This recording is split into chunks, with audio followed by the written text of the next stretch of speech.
Hello, and welcome once again to the Secrets of the High Demand Coach. And I am here with yet another high demand coach, and that is the one and only J. Haleem Washington. He's a serial entrepreneur, he's a business coach, a commercial photographer, a motivational speaker, and a corporate trainer who's worked with international brands. Maybe you've heard of them: Nike, Save the Children, NFL, Amtrak. The WNBA, and he's also a three-time best-selling author, including his latest book, Business Corner: What's Really Needed to Survive the Entrepreneurial Fight. Jay Haleem, I'm so excited to have you on the show. Welcome. I'd love to introduce everybody to who you are and start with your story. Tell us a little bit about what you were doing before you were a coach and how that led to starting your own coaching practice and why. Oh man, thank you so much for having me here. Well, I was in the entrepreneurial fight, like we talked about. And me, I was born and raised in Newark, New Jersey.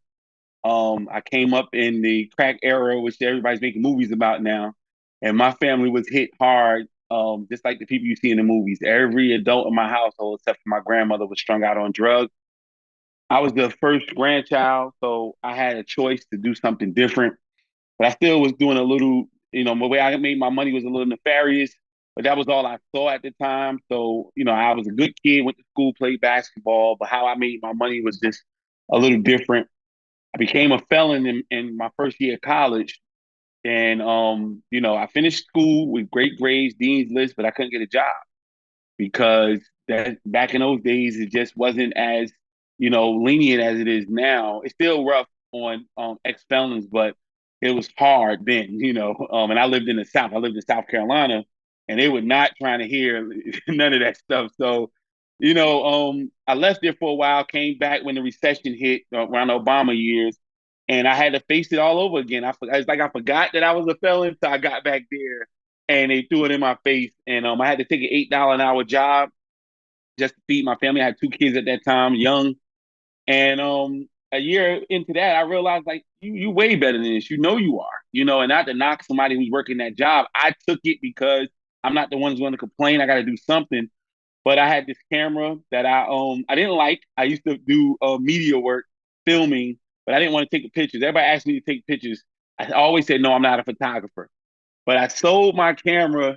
I was trying to attempt to sell my camera because we had money problems. I sold it to my pastor.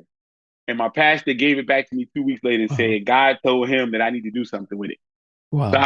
I went crazy about the camera after that and became a pretty dope photographer, I would say. And what got me into the coaching space was I started working with the government. I got introduced to a gentleman that worked for the city of Columbia, where I lived in Columbia, South Carolina.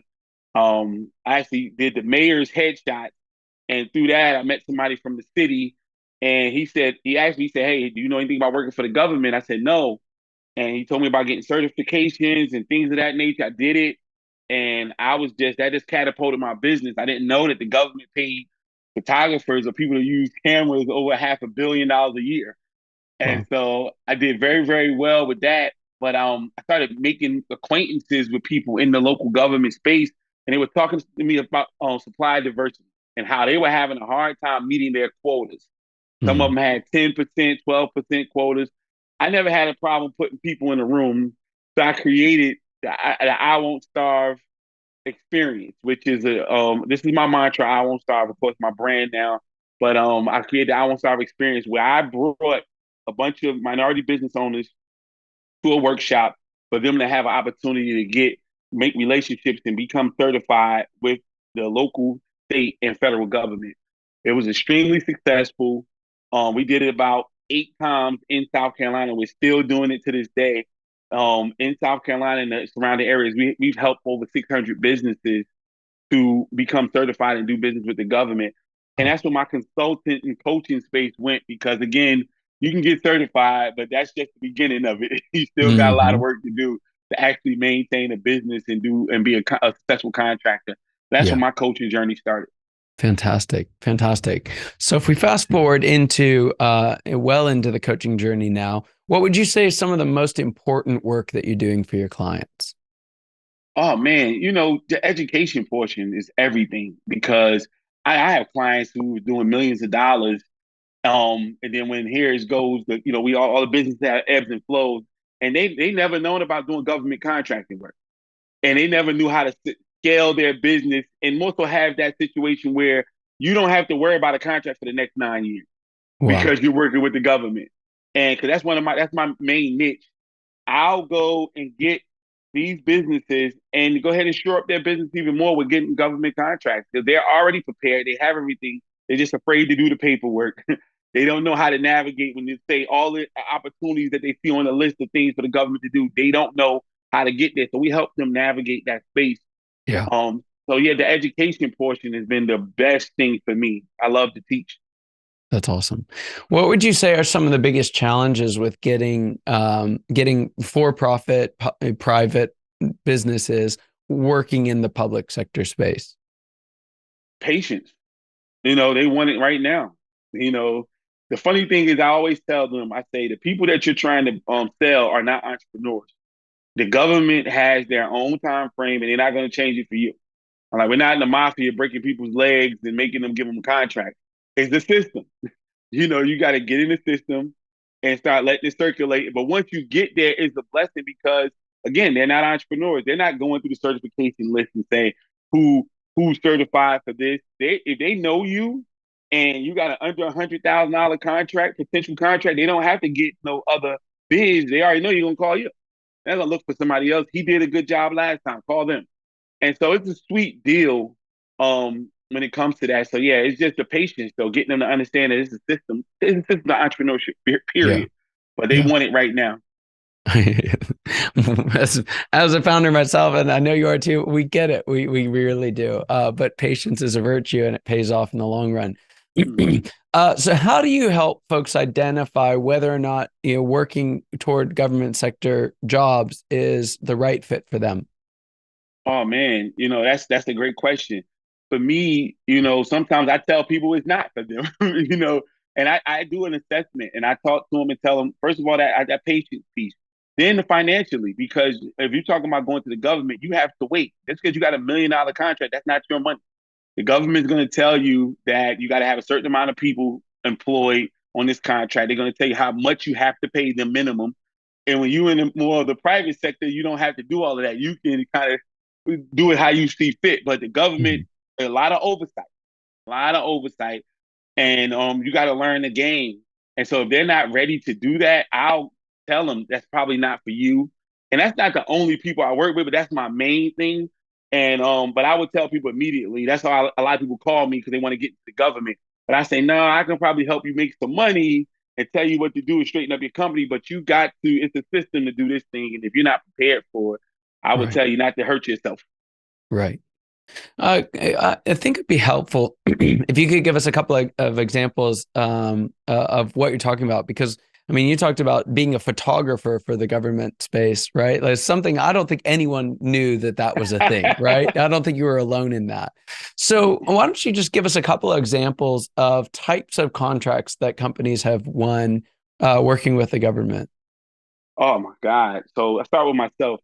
I shot for every airport in the state of South Carolina and Charlotte Airport and a couple times for Atlanta Airport. Now, what do you mean shoot? Well, they have functions all the time where they're trying to get suppliers there. All those events, I'm shooting those events. All the offices, so DOT offices, I'm doing headshots for them. I'm documenting things when the construction sites and things like that. You want to bring drones out. All that those pictures you seeing on website when they're telling you, this is coming up. Somebody took those photos or did that video. And Mm, so we didn't think about that until I got put into that space. Well, for some of the people I've helped, I mean, right now I got a tortilla company here in Vegas. They have two, plants in North Las Vegas where they make tortillas. That's it. And they sell them to the military, local government, schools, things of that nature. I have contracts. I help people sell water, $1 million worth of water, $1 wow. million worth of bottled water. We did a school contract where they wanted ketchup packets. Like the government buys everything. The government buys Yeah. everything. I work with roofing companies. So we've done things with local fire departments from the government space, the police department, Mhm. stuff like that. So I mean, the government buys everything, Yeah. and it's nothing except for hair care. I would, I don't. That's the only thing I don't see them. I never saw the government purchase something like hair care. But other than that, there's not too many things that the government don't buy. Wow. Wow. So one of the things I know, and you've even mentioned this, is that the government has programs that are there to help lift up and benefit disadvantaged businesses of all kinds, right? So Mm-hmm. why don't you tell us, because that those categories are way broader than I think most people know. So tell us what types of businesses would qualify for contracts like that, and maybe even for those who don't, what they can do to partner up with others who may. You asked an amazing question because that's exactly what we try to convince people to do. Now, everybody that's not a heterosexual white male is a minority contract. So everybody, is, for the most part, can be a minority contract, and it is common practice. It's kind of frowned upon, but it's not particularly illegal. But people that might have a wife and say, "Hey, you go ahead and sign up," or they put their wife as the 51% owner of the company and go ahead and get the minority status. They do that all the time. Again, it's kind of frowned upon, but I don't think it's illegal. But I do encourage people to partner up, and not just if you don't qualify for minority contract as a minority contractor, but if you're having a hard time and you really need to get this business, you might want to partner with the person who's already in there, Mm, and you can go ahead and create that strategic alliance so that you can start making money, and you can probably skip past getting certifications as well because if they already have the cert and they're the primary contractor, then you can just be a sub, and the government allows an allotment of subcontractors underneath their awards for you to be. So all they got to do is let them know that you're a sub and you fit the criteria, and the rest is history. got it, got it, got it. And one other place that I know folks can get caught up is kind of navigating the different layers of government. So there's federal, there's state, there's local. How do you recommend? I mean, obviously, folks, if they're at all interested, just call Jay Haleem. Like he's going to help you out. He's going to do that. But how would you tell people to like? Where's the best place to start working in that environment? It just all depends on the company. So like somebody is doing what I do, what I was, as a photographer when I started, I would say go local because a lot of times you're going to have a lot of work because these are contracts that they don't need multiple bidders. Some local offices have a credit card that they can spend up to $20,000, so they can just cut you a check. You don't have to wait. But you got to have the certification if they require it. Some offices don't locally, but it's more and more now, and they're starting to have these certifications because it benefits them. And when they're getting this money and the quotas, they got to do the quotas. But I would tell somebody like that to start there locally. If you Mhm. got 15 trucks, and you going up and down multiple states, I'm saying let's go federal. Let's start federal. So I go off of what somebody's doing. Like I Got it. talked about the tortilla company, they have things here. It makes it harder for them to go all over the place. So, but we have the federal government here, you have the military here, you have the local schools, and even some of the casinos in the Vegas area are getting in the supply diversity space. That's fantastic. That's fantastic. All right. So I'm dying to know how you're going to answer this question. It's a question I ask every one of my guests, and it tends to be my favorite part of the show. But um, what would you say is the biggest secret that you wish wasn't a secret at all? What's that one thing that you wish everyone listening today knew? I think the biggest secret that wasn't a secret is not a secret, and that's that hard work pays off. Mm, And reason why I say that is because now we live in a social media age, and they're telling people that you could just do this one thing and you'll be rich, or you can circumvent the system, and it's just not true. I was literally just in a dealership trying to working on getting another vehicle for my company, and we had a laugh because the guy said, "Hey, you have credit lines in your business. You have your Dun and Bradstreet set up. You have all your stuff together." He said, "I have people come here all the time with just their LLC paperwork and say I want a car without a personal guarantee." I told the guy, I said that comes off the internet. I said they heard too many people tell them that they can do it this way. So they're telling people how to be self-employed, not actually be entrepreneurs.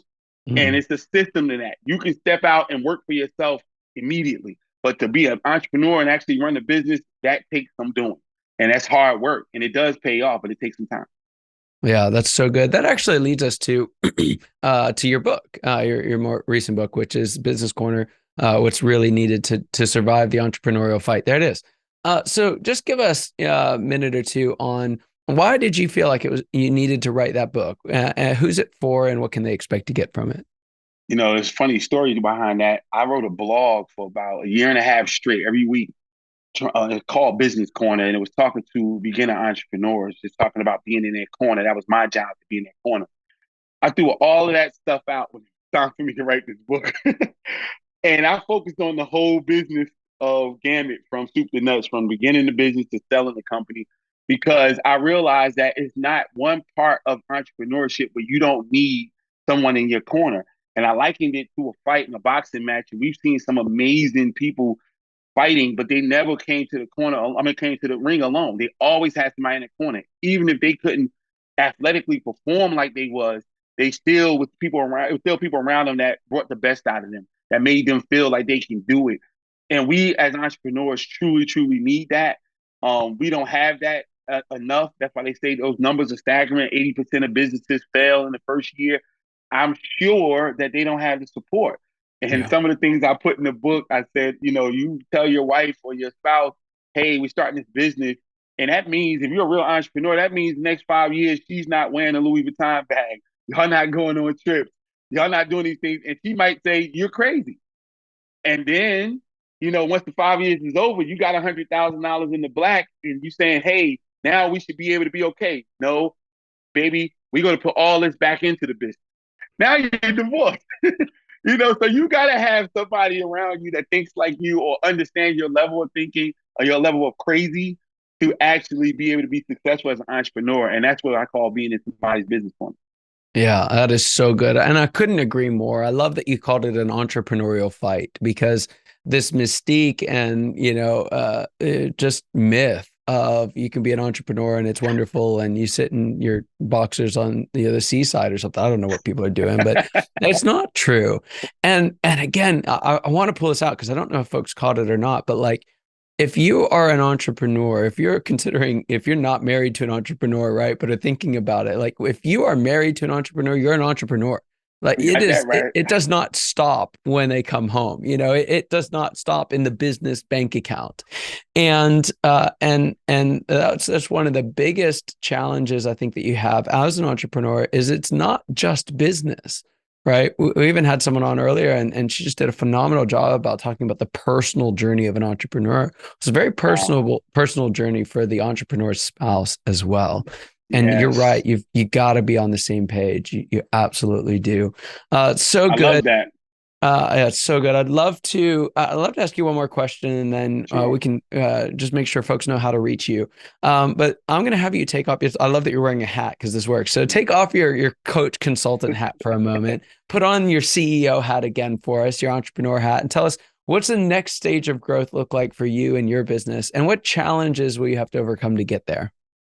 Wow, I'm in the middle of my next stage of growth. I literally just relocated to the Vegas area from South Carolina, which is a whole nother market, a way bigger market.